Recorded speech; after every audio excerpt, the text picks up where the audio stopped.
Goro-goro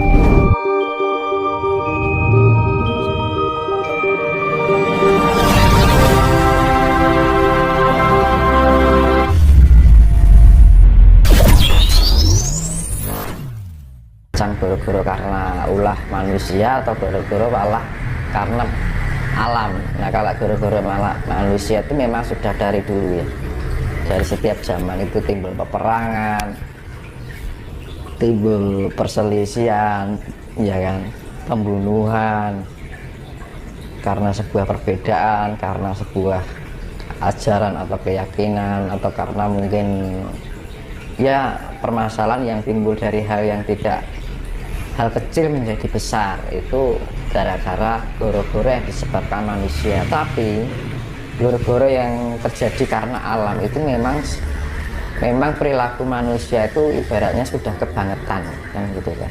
Karena apa? Sampai alam itu bergerak itu memang karena alam itu sudah tidak merasakan nyaman lagi, karena ketika penghuninya itu sudah tidak memberikan sifat memayu hayuning bawono, ya otomatis akan terjadi kerusakan pada alam itu sendiri. Ketika alam itu mengalami kerusakan, otomatis alam itu akan melakukan refleksi, dan refleksi itu akan memberikan dampak kepada yang menghuni. Makanya kalau ada bencana itu ya itu sudah sesuatu yang dimaklumi. Makanya bagaimana ketika kita menyikapi di saat zaman ini mengalami banyak bencana, ya kita harus memaklumi, karena itu semua juga atas ulah manusia. Makanya kan perlunya kesadaran itu agar kita bisa mampu mengerti, oh alam ini butuh dimengerti, ya kan. Oh alam ini kan memang rusak, ini memang karena sudah terlalu meluasnya keangkaran murkaan ini yang sudah menyelimuti keadaan bumi ini. Dari hampir ibaratnya 90% itu manusia sudah tidak memurnikan kembali kondisi alamnya. Karena apa? Ya itu karena banyak kehidupan ini sudah tidak mampu mengendalikan pikiran-pikirannya yang liar. Makanya diperlukan kebangkitan spiritualitas itu agar manusia itu mampu mengendalikan pikirannya, mengendalikan rasanya, mengendalikan perilakunya, karsanya, agar tercipta keseimbangan di dalam alam ini. Jadi alam ini tidak terus-menerus akan digerus atau dirusak oleh keinginan manusia hanya untuk kepentingan pribadi, hanya untuk menambah kekayaan. Rata-rata kan memang kerusakan alam itu terjadi karena dari pihak-pihak yang mungkin mempunyai kekayaan, ingin membuat suatu perusahaan yang tanpa disadari itu akan memberikan kehancuran untuk alam semesta ini. Dan kasihan juga bagi orang yang rakyat kecil yang turut menerima dampaknya, kayak gitu, dampak secara ekonomi, ya kan, dampak dari secara sosial. Ya berbagai aspek kehidupan akan terpengaruh oleh keadaan itu atas ulah orang-orang yang punya duit. Dampaknya ke masyarakat kecil, karena yang zaman sekarang itu orang yang kaya semakin kaya, orang yang miskin semakin terpuruk. Nah itu kejamnya dunia ini sudah melampaui batas, dan pada akhirnya alam akan bertindak, alam yang akan berdakwah, karena manusia sudah tidak mampu lagi untuk menasihati sesamanya. Makanya kan sak bejo bejane ngolali isih sugih hayune kabejan wong kae lan mas podo. Makanya kan seberuntung-beruntungnya orang yang lupa masih beruntung orang yang ingin dan waspada. Makanya kan perlunya kebangkitan spiritualitas itu agar kita bisa mampu mengendalikan diri agar menjadi pribadi yang lebih iling dan lebih waspada. Terus ini Mas, apakah benar jiwa anak bayi itu berreinkarnasi berkali-kali? Ya bisa jadi, karena reinkarnasi itu hanya pergantian laga aja atau pergantian wadah. Dan itu jiwa lampau itu juga reinkarnasi itu penggabungan antara jiwa yang baru dengan jiwa yang lama. Jadi jiwa yang baru tercipta lagi menyatu kembali menjadi satu kesatuan, karena memang jiwa yang baru itu memang berasalnya dari jiwanya ibu. Karena kan ketika menjadi bayi itu kan sudah diberikan jiwa oleh seorang ibu. Jadi dibilang makanya orang bilang itu darah daging kan, makanya kan gitu. Nah, darah daging ini itu bawaan dari seorang ayah ataupun ibu. Nah, ketika masih bayi di kandungan itu sudah mempunyai jiwa.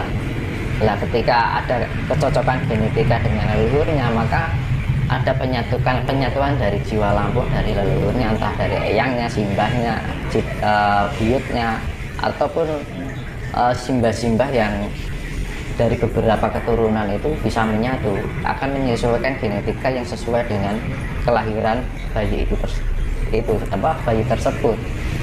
Karena tidak semua keturunan akan tereinkarnasi oleh jiwa lampuh, dan jiwa lampuh itu untuk mencari wadah baru itu dia menyesuaikan genetika yang cocok, warna yang sesuai itu.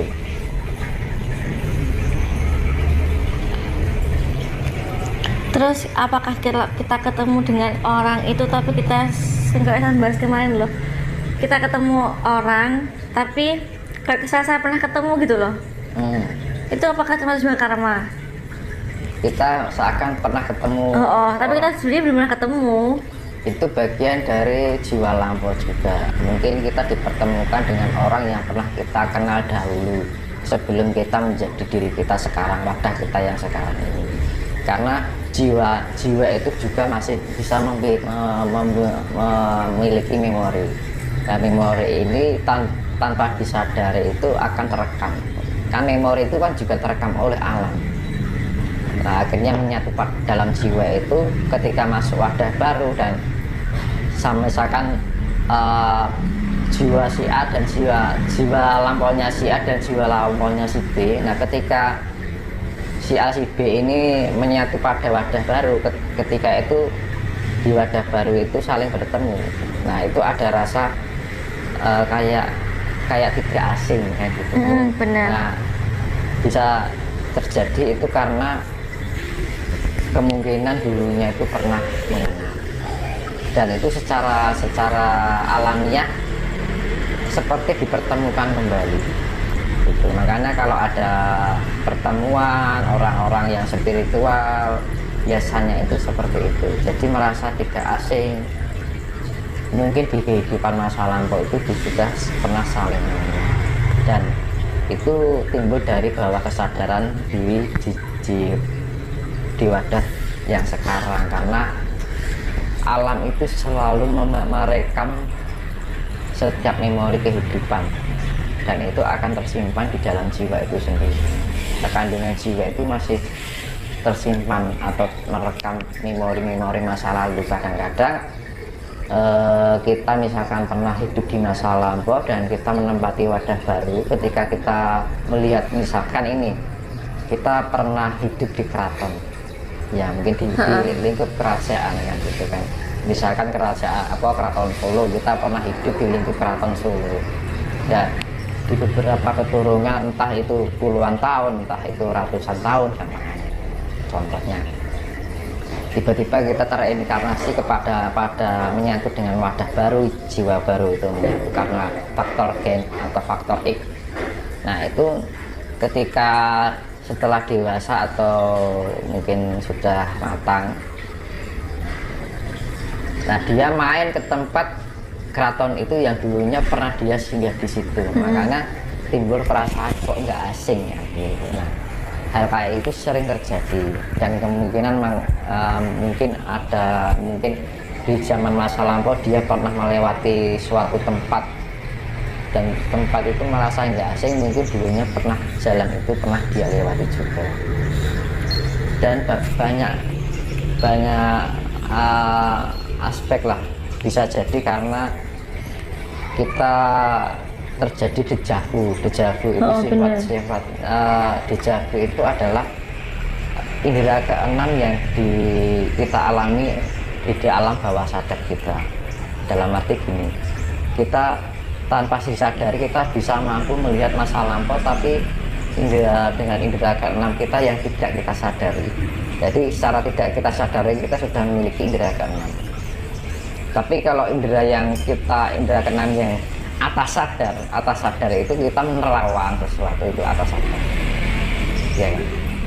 Tapi kalau menerang suatu, oh ini besok aku akan menjadi ini, oh aku ini, nah itu menerawang. Nah itu suatu indera keenam yang disadari. Tapi kalau indera enam yang tidak kita sadari, itu secara di luar kesadaran kita itu kita sudah merekam sesuatu yang akan terjadi, dan ketika pas di momen-momen tertentu, di waktu yang tertentu, kita mengalami apa yang kita rasakan di indera enam yang nggak kita sadari. Ini seakan-akan kok aku pernah mengalami seperti ini, ya kan? Aku pernah pas di saat aku ketemu siapa di tempat mana, kok aku pernah kesini, kayak pernah kesini. Nah itu namanya dejavu. Jadi dejavu itu adalah kita mampu merekam masa depan atau sesuatu yang belum terjadi dengan indera keenam kita yang di alam bawah sadar kita.